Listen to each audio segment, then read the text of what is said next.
Hi friends, ഇന്നത്തെ നമ്മുടെ celebrations അല്ലേ. ഇതേ അതിനുള്ള പരിപാടികൾ ഞാൻ തുടങ്ങിയാണ്. ഇതാ ഫ്രഷായ കുരുമുളക് കണ്ടോ, കുരുമുളക് പറിച്ച് ഇതൊക്കെയാണ് നമ്മുടെ താറാവിലുള്ളത് കണ്ടോ. ഇതാ നമ്മുടെ വീട്ടിലുള്ള സാധനങ്ങളൊക്കെ വെച്ചിട്ട് ഒരു അടിപൊളി താറാവ് കറി തുടങ്ങാൻ പോവുകയാണ്. ഇതാ ഞാൻ അതിനുള്ള തയ്യാറെടുപ്പിലാണ്. അത് എടുത്ത് ചതച്ചോ. ഇവിടെ ഇരിക്കുന്ന സാധനങ്ങളൊക്കെ കഴിച്ചു തരാം. താറാവ് ഇതാ കണ്ടോ, കഴിച്ചില്ലേ, എന്നെ മാത്രമേ കാണുള്ളൂ.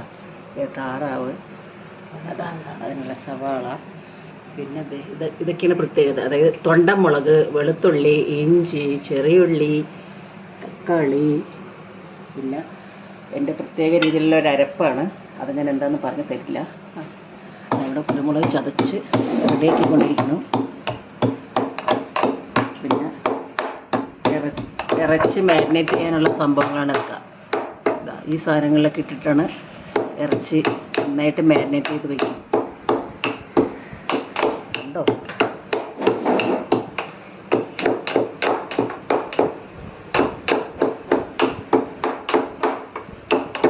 ഇതിലിട്ട്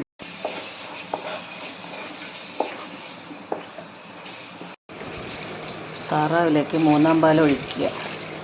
താറാവ് ഇറച്ചിയിലേക്ക് 3-ാം പാലം ഒഴിച്ച് നന്നായിട്ട് തിരുമ്മി യോജിപ്പിക്കുക. പിന്നെ ബാക്കി സാധനങ്ങൾ വേണ്ട സാധനങ്ങൾ തേങ്ങാപ്പാൽ,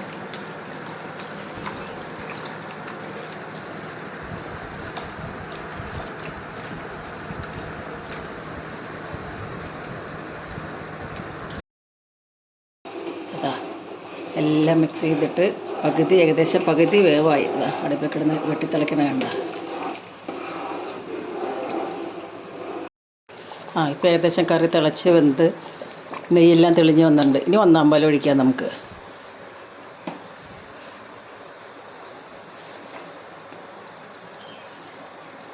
ഇനി 1-ാം പാലം ഒഴിച്ച് അപ്പം അങ്ങനെ കറി തിളച്ച് 1-ാം പാലൊക്കെ ഒഴിച്ച് എല്ലാം തിള വന്നാണ്. 1-ാം പാലം ഒഴിച്ച് അധികം തിളയ്ക്കേണ്ട, ഒരു 2-3 തിള. അപ്പം നല്ല ടേസ്റ്റുള്ള താറാവ് കറി റെഡി.